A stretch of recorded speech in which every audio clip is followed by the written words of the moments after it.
That person was pleased by goddess Gauri sitting on his lap, and served with very splendid paraphernalia by associates whose handsome forms and graceful actions were like his. I became filled with joy and wonder. I thought, who is that, surrounded by his associates, that stands above impersonal liberation? His opulences seem unworldly, and he seems better than all liberated souls.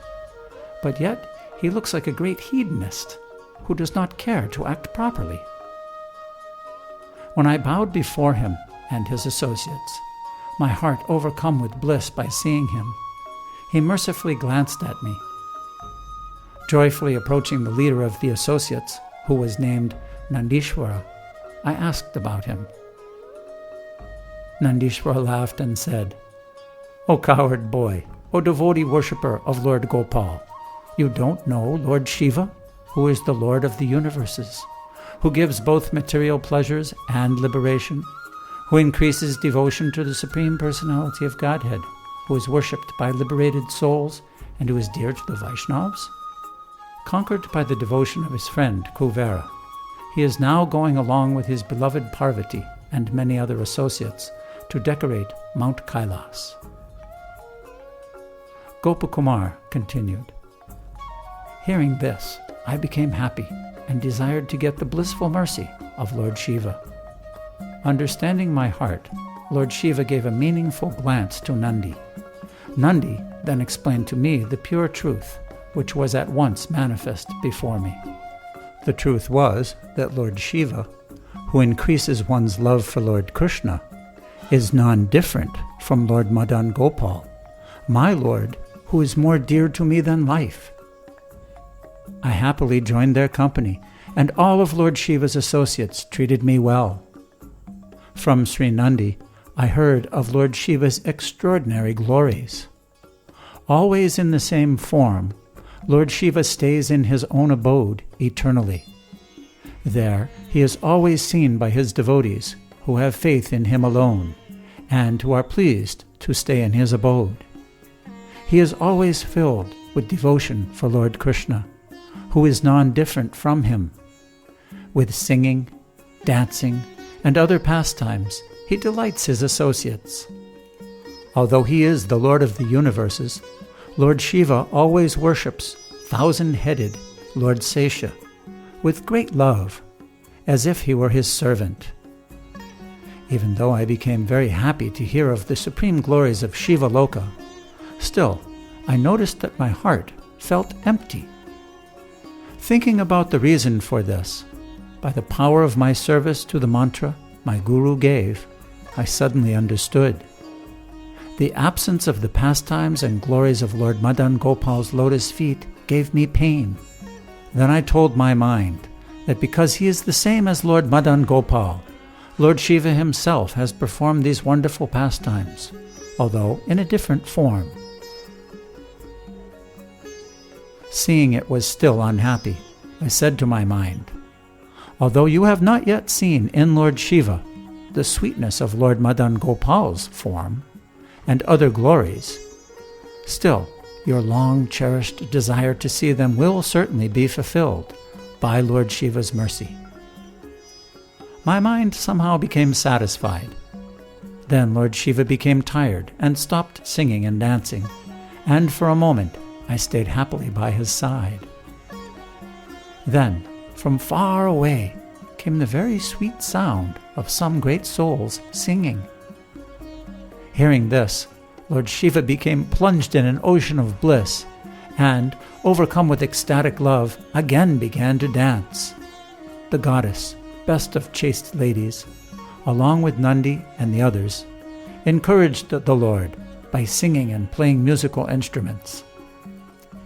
Then I saw some handsome four-armed men arrive, who were filled with the glories of youth, handsomeness, and sweetness, the splendor of whose limbs decorated their ornaments and put Lord Shiva's followers in the shade, who were plunged in the nectar of the bliss of the great glories of their Lord, who were beyond description, whose clothing and ornaments charmed the heart, and who were accompanied by the four sages, headed by Sanaka, that I had seen before.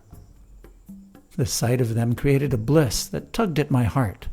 I did not know anything within or without more dear than the sight of them. After a moment I composed myself, my heart filled with awe and shyness. I could not beg to serve them. The desire to serve them overwhelmed weak me. By Lord Shiva's mercy, would they even speak to me once? From where had they come? Who were they? I prayed they would mercifully glance upon me. Tightly embracing them, Lord Shiva fainted in the ecstasy of love. Encouraged by Goddess Uma, who faithfully followed Lord Shiva, and who could understand my thoughts, Ganesh spoke softly. Sanatana Goswami explains that Ganesh spoke softly because he was to say something very confidential, and it was not right for Lord Shiva's followers to hear it. They are the personal associates of the Supreme Personality of Godhead, Sri Krishna, the Master of Vaikuntha. They have forms like his. They have come from Vaikuntha. Look, some of them are going to a four-headed Brahma's universe. Others far away are quickly going to an eight-headed Brahma's universe, which is twice the size. Still others are going to a 16-headed Brahma's universe, which is twice the size again. Ganesh then showed me these many associates, who were decorated with appropriate ornaments, who charmed the eyes and heart, and who, in their pastimes, were entering the millions and millions of universes of millions and millions of great lotus-faced Brahmas. Ganesh continued. They protect devotees who somehow even once get the slight reflection of the Lord's holy name on their tongue or in the pathway to their ears. Fond only of devotional service, by their own wish, they wander everywhere preaching the glories of devotional service.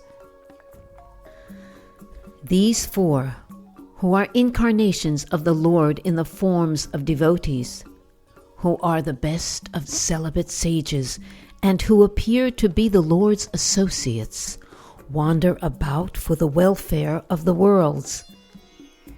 They reside in Tapaloka, bringing auspiciousness to the sages who stay there bereft of Lord Narayan's company, feeling lost and without a master.